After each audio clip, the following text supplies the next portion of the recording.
What's up mga master? Andito naman tayo sa ating lamesa. Siyempre, the same, kakain ulit tayo. Ito yung niluto kong chicken paksiw sa kawali.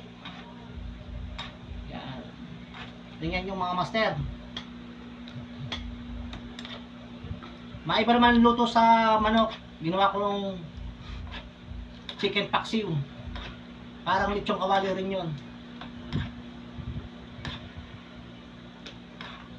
Okay, the same.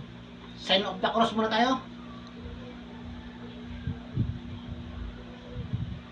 Birada.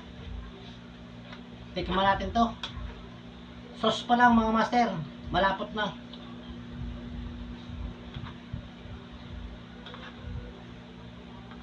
Subukan yung ganitong luto mga master.